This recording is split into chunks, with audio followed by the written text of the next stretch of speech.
जय हिंद दोस्तों, raw information channel में आपका स्वागत है।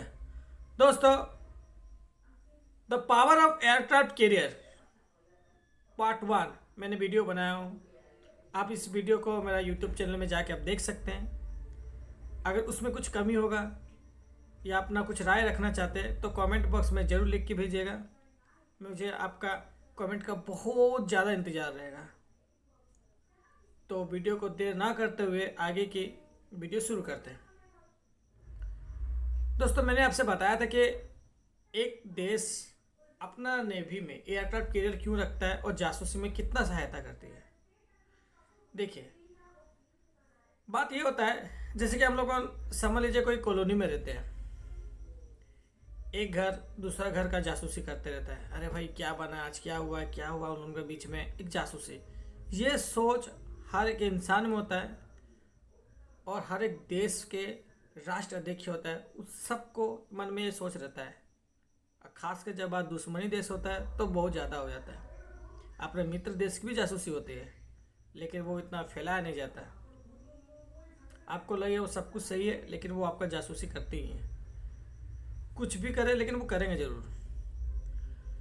तो दोस्तों, एयरक्राफ्ट कैरियर जो होता है, अब किसी देश की जल सीमा के बहुत नज़दीक उसको सटाया जा सकता है। जैसे कि मैं आपको बता रहा हूँ, किसी देश की जो जल सीमा होता है, उस जो जल सीमा ख़त्म हो जाता है, जहाँ से ख़त्म होता है वहाँ से 22 किलोमीटर पे आप कोई भी वारशिप को तैनात कर सकते हैं।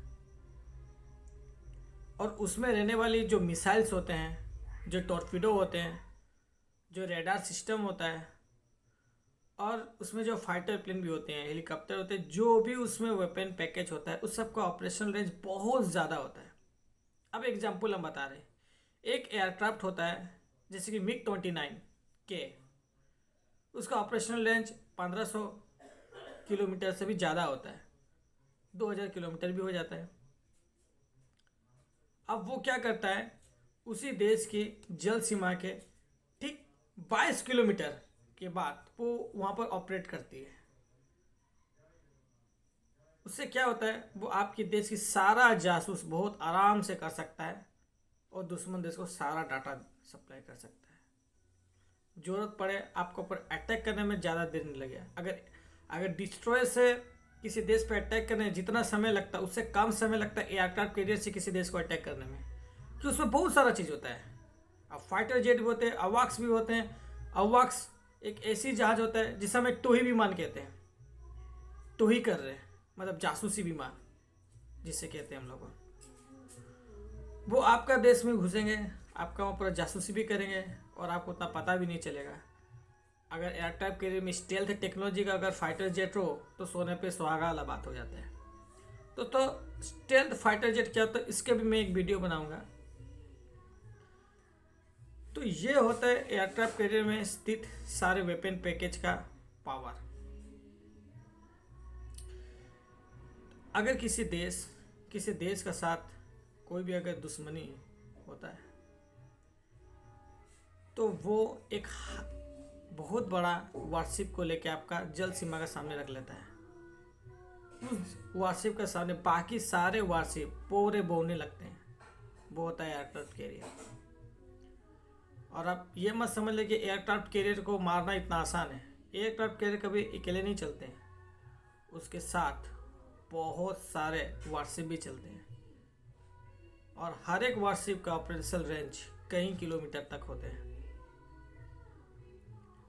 जैसे कि आप देखिएगा रशिया और यूएस की जब भी कोई कॉन्फ्लिक्ट शुरू होती है, यूएस क्या करते हैं, अपने एयरक्राफ्ट कैरियर जैसे कि रोनाल्ड रीगन उसी जल सीमा के ठीक 22 किलोमीटर दूरी में ऑपरेट करा लेती है।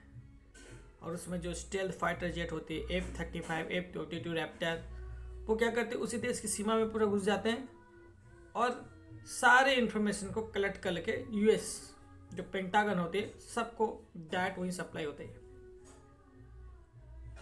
तो ये फायदा होते हैं। अब ये एयरक्राफ्ट कैरियर जिस देश के पास जितना ज़्यादा है, वो देश अपनी सुरक्षा साथ साथ वो अपनी जो दोस्त वाले देश होते हैं उनकी सुरक्षा में भी उसको तैनात कर सकते हैं। ये होता है बेनिफिट एयरक्राफ्ट कैरियर आपका पास होने से। और जिस देश के पास जितना ज़्यादा एयरक्राफ्ट कैरियर होगा वो देश उतना पावरफुल कहलाती है। ये तो रह गया एयरक्राफ्ट अपने पास रखने से क्या फ़ायदा होता है किसी कंट्री को। अब आते हैं उसमें कुछ फंक्शन चीज़ होते हैं, कुछ फंक्शनल चीज़ होती है जिससे कि उसमें होते होते एक होता है फ्लाइट डेक। अब एयरक्राफ्ट कैरियर में ऊपरी सतह को देखिए, उसको फ्लाइट डेक कहते हैं। और उसकी एक फ्लोर नीचे उसको हम लोग क्या बोलते हैं, हैंगर डेक बोलते हैं। अब फ्लाइट डेक में क्या होता है, जैसे कि नाम से पता है फ्लाइट डेक मतलब फ्लाइट यानी जो एरोप्लेन फ्लाइट उड़ान भरती है, टेकअप भी लेती है, वो सिर्फ फ्लाइट डेक में ही करती है। और हैंगर डेक जो होता है उसके नीचे हिस्से को कहा जाता है हैंगर डेक। उसमें क्या होता है, जैसे कि एयरक्राफ्ट को मेंटेनेंस किया जाता है, जैसे कि एयर रिफ्यूलिंग, अब उसके स्पेयर पार्ट चेंज किया जाता है, जितना भी उसका मैकेनिज्म है वो हैंगर डेक में होती है। और एयरक्राफ्ट कैरियर आप कभी भी एयरक्राफ्ट कैरियर देखें, उसका जो फर्स्ट फ्लोर होते हैं ना, उसमें सारे वर्कर रहते हैं, जैसे कि उनकी किचन जो भी होता है, म्यूजियम फ्यूजियम जो भी होता है, सब अब वर्क फर्स्ट फ्लोर में ही होती है। और सेकंड फ्लोर जो होती है उसमें मशीनरी वर्क होती है। दोस्तों आप सोचते रहेंगे तो फिर ये पावरफुल एयरक्राफ्ट कैरियर किसका पास ज़्यादा है। तो दोस्तों यूएस के पास सबसे ज़्यादा एयरक्राफ्ट कैरियर है। एयरक्राफ्ट कैरियर कुल 22 एयरक्राफ्ट कैरियर है पूरे वर्ल्ड में ऑपरेशनल। ये ऑपरेशनल का बात करें, ऑपरेशनल मतलब युद्ध के लिए तैयार। और होता है सी ट्रायल में, उसे काउंट करना नहीं। सी ट्रायल मतलब अभी भी उसमें सी ट्रायल चलते रहते हैं। क्यों, देखिए एयरक्राफ्ट के इतना बड़ा चीज़ होता है ना, उसका मेंटेनेंस करने में 6-7 महीना लग जाता है, कहीं तो 1 साल भी लगता है मेंटेनेंस में। एक शहर है, वो शहर चलता फिरता शहर है, वो एक पैकेज है पूरा। अब कोई ट्रक बस तो है नहीं कि बाइक तो है नहीं कि उसको मेंटेनेंस करने में 1 हफ्ता 2 दिन 3 दिन लग जाए, वो नहीं। वो एक एयरक्राफ्ट कैरियर है, उसको मेंटेनेंस करने में उसका जब जैसे कि व्हाट्सअप में वो एक बार एंट्री करता है तो उसको सारा ऊपर से नीचे तक सारा अपडेट किया जाता है, फिर से सर्विसिंग जैसे हम लोग कहते हैं आम भाषा में। तो उसको करने में बहुत टाइम लगता है एयरक्राफ्ट कैरियर को। तो इसीलिए उसे ऑपरेशनल जो एयरक्राफ्ट कैरियर होता है वो क्या है, सब कुछ रेडी हो गया रहता है उसमें। अब वो युद्ध के लिए हमेशा तैयार होता है, बस उसे मैसेज मिला वो युद्ध के लिए तैयार हो जाता है, वो भी साथ में पूरा पलटन के साथ। तो ऐसी जो ऑपरेशनल एयरक्राफ्ट कैरियर होता है वो टोटल 22 है, उसमें यूएस के पास 11 है और चाइना का पास फिलहाल अभी 2 है और इंडिया का पास 1 है और एक अभी सी ट्रायल में है। दोस्तों आगे के वीडियो में मैं आपको ये बताऊंगा कि कोई भी फाइटर जेट जो हम लोग को साधारण फाइटर जेट को देखते हैं, कोई भी एयरपोर्ट में लैंडिंग करती है, टेकअप करती है, वो फाइटर प्लेन क्यों एयरक्राफ्ट कैरियर के ऊपर ऑपरेट नहीं कर सकती है, उसके पीछे का वजह क्या है उसका पीछे का कारण। तो दोस्तों आगे का वीडियो में मैं आपको ये बताऊंगा कि नॉर्मल फाइटर जेट जो ज़मीन में लैंडिंग करते टेकअप करते हैं, वो फाइटर जेट क्यों एयरक्राफ्ट कैरियर के ऊपर टेकअप नहीं कर सकती है, लैंडिंग नहीं कर सकते हैं, क्यों। इस वीडियो को देखने के लिए आपको कल इंतज़ार करना पड़ेगा। देखिए आप सोचते हैं कि मैं वीडियो कल के लिए क्यों रख दे रहा हूँ, थोड़ा बचा के क्यों चल रहा है, कोई सीरियल है क्या।